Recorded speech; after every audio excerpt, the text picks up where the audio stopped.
What is your most successful social media platform? Yeah, probably between YouTube and Instagram. Okay, yeah. so you do both. Yeah. And exactly. which one would you say is more effective for you?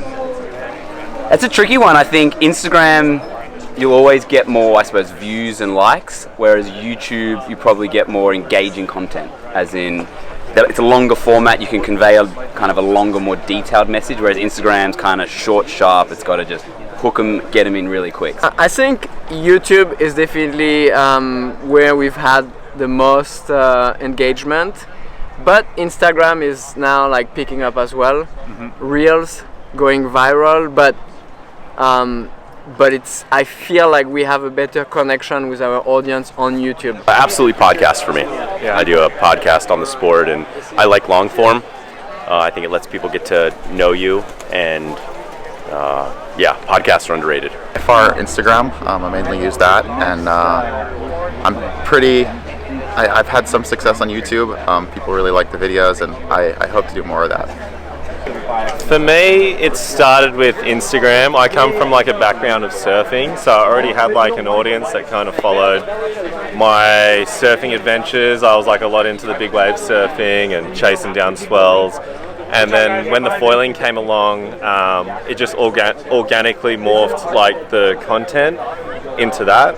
So there was a bit less surfing now, and it's mainly just foiling. So I think a lot of the followers kind of came from that surfing background, and then I just really enjoy creating content. So I think like the foiling industry seen that and jumped on board. Yeah, YouTube is definitely my most. At least my most the platform that I'm most proud of. Okay. You know, I started it like 7 years ago, and just started making little clips of my adventures on the water. Yeah. And I enjoy editing, so I started making them myself and tell a little bit of a story about it. And I was like, you know what? I just chuck it on the internet to see what happens, and people started watch it, you know, and more people started watch it, and I was like, okay, this. You know, people enjoy it, so keep making more, and that's exactly what I did. Yeah. The thing that I use the most is Instagram. It's just easy, it's instantaneous, it reaches so many people so quickly, but then also have a few videos on YouTube, and I think it's kind of a nice mix of both, where the instant stuff is right there on Instagram, but it kind of dies, I feel like, pretty quickly, whereas YouTube has that kind of extended reach that keeps going, it's easier to find, so kind of between those two, I think that covers me the best. Yeah, and some of your videos on YouTube have had like millions of views, right? Definitely the most views on YouTube, because I think people really like the technical side of it, and I tend to be quite wordy. I really geek out about the technical side of it, and when I get started I find it very difficult to stop talking. So I think Instagram's just too short for what I like to try and put across. For me, in the early days, it was YouTube, right? So I went through a stage of doing a fair bit of YouTube stuff. That would have been, I reckon, where I got a bit of notoriety. People seem to always recognize me from YouTube, and they always bring that up in conversation. And how did you get started doing podcasts? I wanted to learn, so the Progression Project started because there wasn't a lot of information about foiling out there yet, and I wanted to hack my learning curve, so that's how it started. I started with YouTube. So I did a couple reviews of some foils, and kind of was looking for something different. I'd seen plenty of guys kind of sit down and talk about foils, but I kind of wanted to do something that was a bit more unique, so I ended up taking a 360 camera out and paddled into wave, and while I was pumping out and linking wave, I was doing my review then. Yeah, so that's pretty classic, and it was a little bit different at the time too. Nobody else was doing that, right? It came about through pure frustration. It was literally like I was trying to learn to dock start, and there were only 5 very short videos of people dock starting. This is way back when. And none of them explained how to do it. They just said, look at me, here I am, and they did it, and I was like left to try and figure out how to break it down and analyze it myself. So when I finally got it sussed, and it took me a long time, I thought, well, why not put my experiences out there and try and save some other people some pain.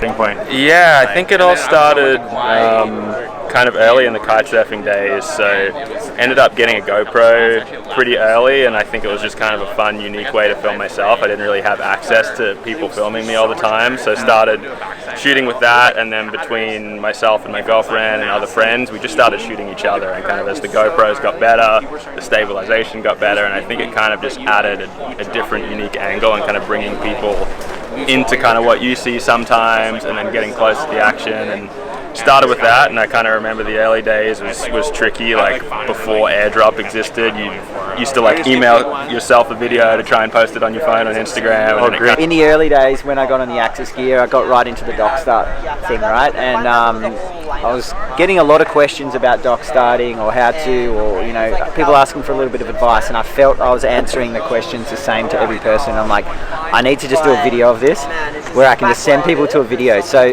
probably like a how to dock start video was one of the first ones I did, which really took off. I think my most viewed one was the one I did a trip. I chased a storm in Ireland, and I think that still has the most views. Yeah, it was. But you never know, you know. Was sometimes it kind of a surprise, like you didn't really expect it to be the most popular one? Or? Yeah, you never really know, you know. Sometimes I make videos and I'm like, oh, this is going to be a banger, and then it's not a banger. And then sometimes I make one, I'm like, oh, it's kind of a mediocre one, and then boom, it gets a lot of views. So you never really know. You just, I know one thing, you got to just do it and keep doing it, and then eventually you'll hit the jackpot. Yeah, be consistent and so on. Yeah. So what motivates you to keep going and making more videos and creating more content? To be honest, it's the feedback. I get a lot of people who comment and say, like, you know, love your stories, love what you're showing. And then from being in places like this, I've actually had a lot of people come up to me and say personally that they love the videos and keep them coming. Right. So it's just like I'm walking around here at Hood River with my camera. I enjoy it. It's where I get my inspiration from. At this point, I'm talking to like really incredible people. Like Sebastian Younger was just on the show, is one of my favorite authors. Tom Carroll's been on multiple times, you know, and it's like having those conversations, kind of go out the next day and just work a little harder, which I like. Self-motivation. A lot of it is, you know, people's comments when somebody approaches me on the beach and it's like, hey, I've seen your videos, they're inspiring, or I want to make something that people want to see, and that can maybe inspire people to get out and have a session and try something new. Well, I love like making content, you know. I love sharing what I feel on the water with people, and now the beauty that we have nowadays with all the tools we have, like the cameras we have and the platforms we have, it's fairly easy to make cool content and inspiring content that I could share with people all around the world. And that's something that keeps me really motivated, you know, that part that I can share what I feel on the water, I can share that with the entire world. That's definitely something that keeps me going. I'm like so passionate about the sport, and I know it's not an easy sport, and it's very technical. So personally, I'm always learning on the water, learning new sport, learning new trick, new gear, and so I feel like I love sharing what I learn. Mostly that people actually bother to watch it. If nobody watched it, I just wouldn't do it. What's the point of doing something that nobody finds useful? But the other part of it is just my passion for exploring the technical side of foiling, what gear works and what situation. Because there's so many ways of fine-tuning your gear, and it's incredible how much of a difference each little tweak makes. So from my own personal perspective, I just love tweaking with my gear to try and get the best possible performance for the conditions that I'm foiling in. I think it's a combination of both. Obviously it's kind of part of my requirements with sponsors to keep them happy to kind of produce content, but it's always really rewarding to see people that it either helps or inspires them, and I've kind of started to do a little bit of a mix of both, whether it's kind of stuff that I'm really stoked on and kind of more higher level stuff, but if there's little things and tips that I can give, and I had one post that's always cool to see that did really well, but kind of as an intro into downwinding showing that a wing is a great way to do that, because you can go out, you can learn to read the bumps, how to ride those wind swells, and kind of use that as a little bit of a cheat code to get into the downwind SUP foiling. And I just love foiling, and I love seeing people achieve their goals, and I feel that if I can help someone have a good time, I'm down for it. So yeah, I'll just love it if someone's like, hey, how do I get to this next level, or what advice have you got about this? And I just love making the videos. I love making content. To be honest, it's kind of the community around foiling. I think there's so much to be learnt from the knowledge of other people, and like I still have so many guys like Kane De Wilde, who's next to us here, like so many questions will bounce off each other, and it's been game changing for my progression. So I was kind of just looking for a format or a medium that I could do the same and kind of help other people in the same position, kind of looking to get better. Sharing what you learned. Sharing the knowledge, exactly. I mean, in this case, we're doing the same questions for everyone and just kind of going around to get different responses from everybody, I guess. So, but being an influencer, does it come naturally to you, or do you have to work on it and try to improve? Are you naturally kind of like talking about stuff and no, not at all. No. Because I know for me, I'm more of an introvert, and it takes some effort to actually go out there and talk to people and stuff like that. So how is it? It doesn't come naturally to me. I'm actually I was never good at public speaking. I get nervous and clammy when it comes to someone pointing the camera in your face or standing on a stage and talking in front of people. Sure. Doesn't come naturally, but we love foiling, and when we talk foils, we can talk for hours. So it is pretty easy when it comes to that. I'm not an actor. Yeah. I'm not an actor. I just do what I feel like is good that day, and I just do. I'm just the guy that I am in a day-to-day life as well as in the video. So I just try to make it as normal as I can. I'm from Holland, so the Dutch people are usually pretty down to earth, and what you see is what you get, pretty much. So that's exactly what I do when I make my content. Yeah. I would say at first, I definitely didn't feel like I was legit enough to be who am I to share tips, kind of, But then I kind of realized that anybody at any level has very important tips that a pro might not be able to help a beginner. They might give tips, but the beginner might not understand or might not connect. So sometimes even a beginner can give better tips to another beginner because they just went through that process, or because they say it in a way that connects very well. They were just there, Mm-hmm. So then I was like, okay, you don't need to be, the best to share your experience. And what you are going through and what you learn is gonna help somebody, and that's kind of it just comes naturally, because I realize that it's helpful for people. Yeah, honestly, it came from a lot of hard truths from my wife, who would do a lot of the filming for me, where, do that one over again. Yeah, and she doesn't always say it so nicely. So she was just like, dude, that is just not you. Do it again. You sounded stupid. And honestly, that helped so much. Having someone that's real with you and can just give you the honest truth has helped so much, And you watch yourself back and you're just like, oh, can we do that whole thing again, please? And at first I didn't really like it, but you're probably getting this idea right now. Once you get me talking, I don't stop. But I don't mind. I love it. It's all good. Okay, cool.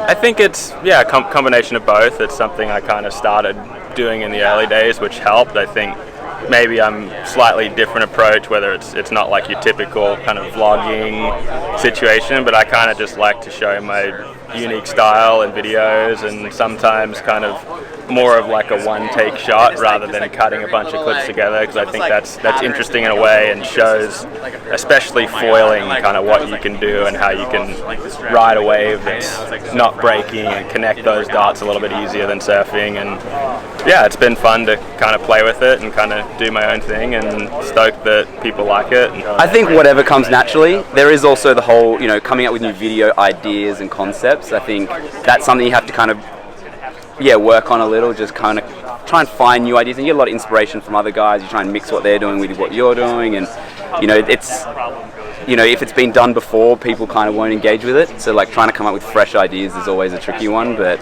for me, I think seeing what everyone's doing and trying to take your own spin on it is kind of key. I hope I'm getting better at it, but no, it doesn't come naturally at all. I have to retake so many times.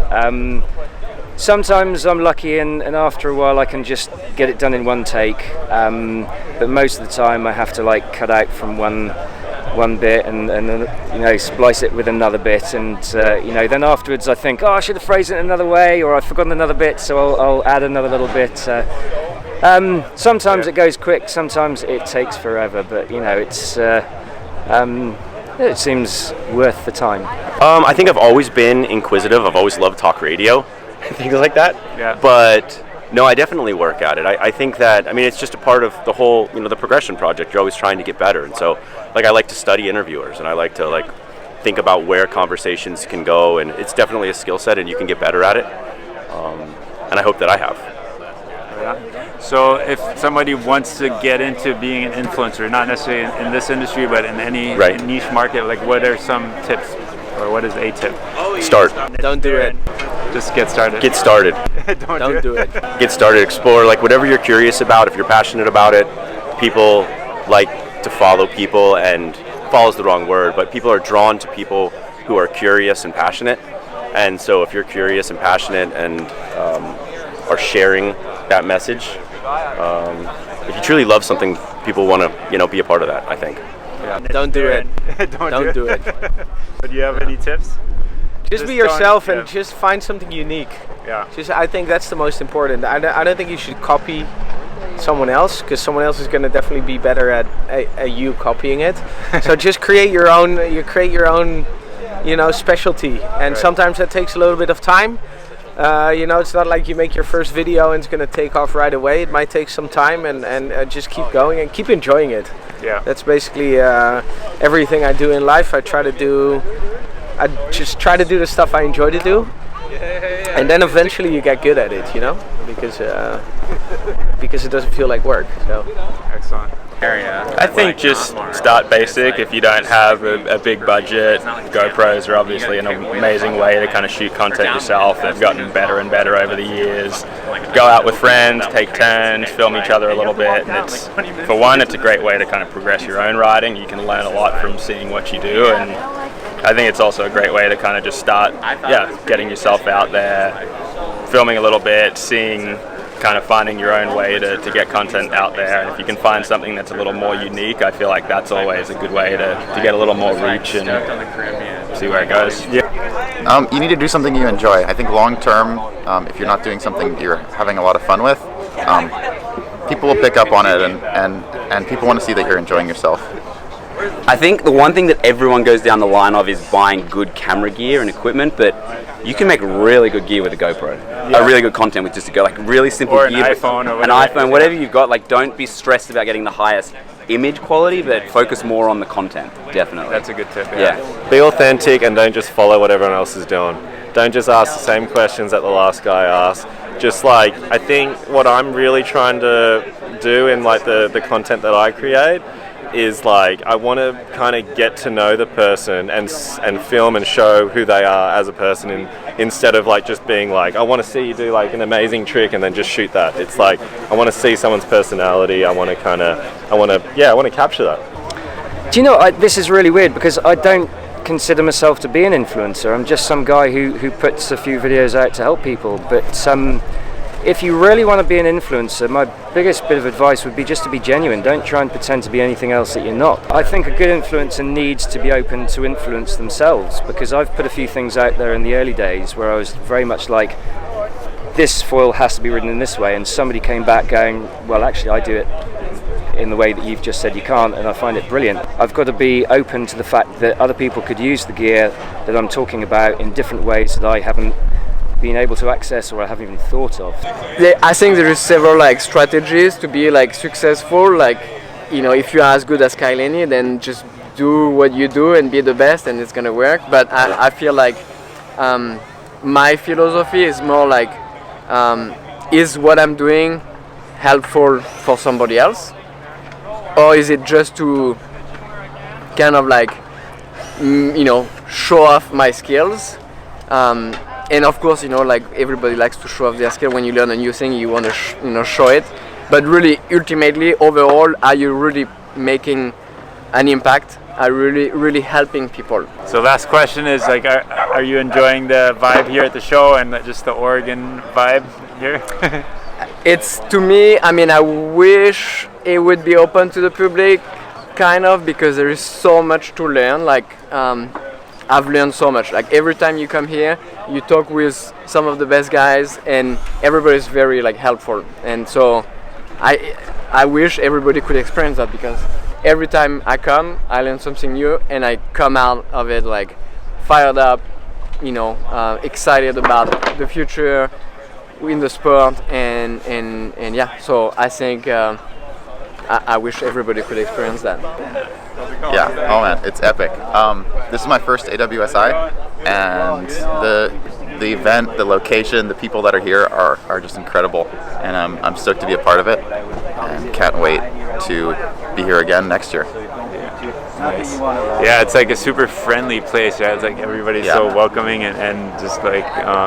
It's such a big foil party, and everyone trying each other's gear and talking to each other, and just being able to see everything. And we luckily got some pretty good conditions this year as well. So. Yeah, definitely good event. And you were out, like it seemed like yesterday I just saw you on every different craft like all day long. You're just trying stuff, everybody's different brands and whatever, so take the chance while you get it. Yeah. So what impressed you? Like what year did you think, what's kind of the future? I've been impressed by a lot of the downwind boards. I think it seems like there's been a lot of effort put into the R&D, and really impressed by a lot of the new wings coming out. I can see that there's some. It seems like they're getting really, really refined now, especially the racing gear. So how are you enjoying the show and the vibe over here in Oregon? It's amazing. I mean, we scored the best wind ever, best downwind runs ever for the first 3 days.